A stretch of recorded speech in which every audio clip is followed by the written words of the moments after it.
Lo tahu nggak, klub-klub gede Eropa itu ngegaji pemain kayak Haaland, Mbappe, Kane.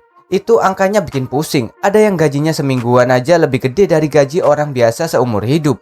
Tapi anehnya di starting 11 klub-klub Sultan itu selalu ada satu atau dua orang yang gajinya yang nggak murah-murah amat sih. Tapi dibanding temennya setim, jomplang banget.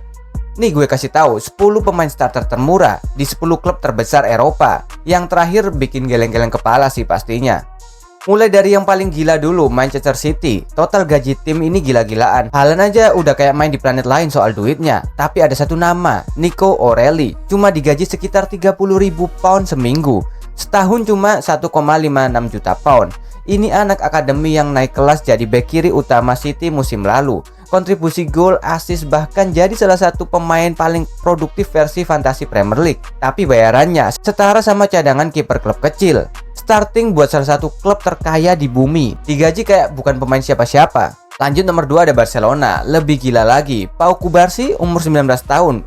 Udah jadi bek tengah utama. Udah ngerasain malam-malam gede Liga Champions. Gajinya hampir 77.000 euro seminggu.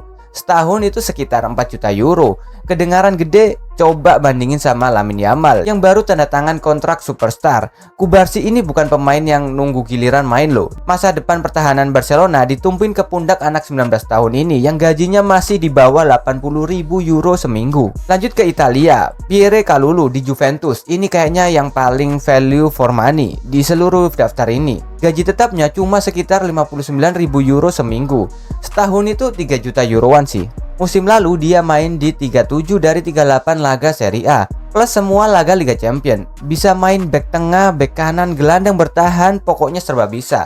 Pelatih Juve nemuin cara buat selalu masukin dia ke lapangan karena ngeluarin dia dari tim malah bikin rugi. Banding sama pemain lain di skuad yang gajinya berkali-kali lipat tapi kontribusinya kayaknya udah nggak sebanding sih. Sekarang Chelsea, dan ini lucu banget, Robert Sanchez, kiper yang tiap tahun rumornya mau dijual. Tiap ganti pelatih rumornya mau ditendang. Tiap ada kiper muda baru rumornya mau digeser. Tapi tetap aja dia tetap yang jaga gawangnya Chelsea. Gajinya cuma 60.000 pound seminggu. Setahun sekitar 3,12 juta pound. Kecil banget buat ukuran Chelsea yang tiap belanja pemain baru langsung dikasih gaji 6 digit per minggu. Kiper utama mereka digaji nggak sampai 1/5 dari pemain yang baru datang.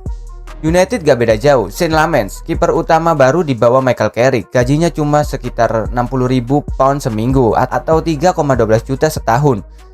Ingat gak dulu United ngegaji David De Gea berapa? Sekarang bandingin sama kiper utama mereka sekarang.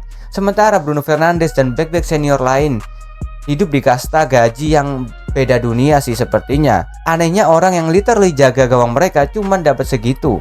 Lanjut ke Liverpool, keluar duit gede buat beli Milos Kerkez dari Bournemouth. Tapi gajinya ternyata nggak ikut meledak, cuma sekitar 75.000 pound seminggu atau 3,9 juta pound setahun. Dan makin oke aja nih dealnya karena pelatih barunya kenal betul sama gaya main dari Bournemouth. Bakal starting terus di bek kiri musim ini buat pemain umur 22 tahun yang starting reguler di Liverpool. 75.000 seminggu itu kelewat murah sih, apalagi kalau dibanding pemain lain di tim yang gajinya udah 6 digit semua juga. Lanjut lagi ke Arsenal, ada Jurriën Timber. Pas fit dia starter utama di lini belakang Arteta. Gajinya sekitar 60.000 pound seminggu atau 4,65 juta setahun. David Raya aja udah di angka 100.000. Apalagi Gabriel, Saliba, Rice, Odegaard, Saka, semua di atas Timber. Padahal Timber ini serbaguna banget. Bisa main bek kanan, bisa main bek kiri, bek tengah, bahkan naik ke gelandang. Salah satu pemain paling murah tapi paling fleksibel di tim yang juara musim lalu. Bayern Munchen itu terkenal timpang soal gaji. Kane, Musiala, Kimmich, Neuer, semua kontraknya gede-gede. Tapi Alexander Pavlovic cuma digaji sekitar 9.000 euro seminggu atau 5,66 juta euro setahun. Kedengarannya gede. Ingat dulu siapa teman-teman setimnya. Anak akademi umur 22 tahun ini sekarang partner tetap Kimmich di lini tengah. Bukan lagi cuma pemain pelapis, dia starter beneran, tapi secara gaji masih lebih dekat ke level pemain pelapis daripada superstar di Bayern Munchen. Ini yang paling bikin gue kaget, Fabian Ruiz di PSG. Orang ini udah menang hampir semua gelar yang ada di level klub maupun internasional. Starter di final Liga Champions, masih jadi andalan Luis Enrique. Gajinya cuma sekitar 122.000 euro seminggu. Buat pemain juara Liga Champions dan juara dunia bareng timnas digaji cuma segitu, Buat ukuran PSG kayak mereka klub yang lagi berhemat aja. Dan yang terakhir, sebagai penutup yang paling gila adalah di Real Madrid. Pemain starter termurah mereka, Dan Hudson, tetap aja digaji sekitar 180.000 euro seminggu. Coba pikirin, itu yang termurah loh. Bandingin sama Mbappe, Bellingham, Vinicius, Valverde, Courtois yang hidup di planet lain soal duit. Hudson ini bisa gajian lebih gede dari kebanyakan starter di Premier League. Tapi begitu masuk ruang ganti Madrid, dia tetap jadi yang paling murah. Itu tadi 10 klub raksasa, 10 starter, 10 versi beda soal gajian kecil. O'Leary di 9,56 juta pound setahun, jelas paling ekstrim. Kalulu, Sanchez sama Lemens di kisaran 3 jutaan juga nggak kalah value-nya. Tapi begitu nyampe di Real Madrid, yang termurah aja masih di atas 9 juta euro setahun. Nah sekarang giliran lo. Menurut lo siapa yang paling underpaid? Alias digaji nggak sesuai kontribusinya? Dan siapa yang bakal dapat kontrak baru gede-gedean duluan? Tulis pendapat kalian di kolom komentar. See you on the next video.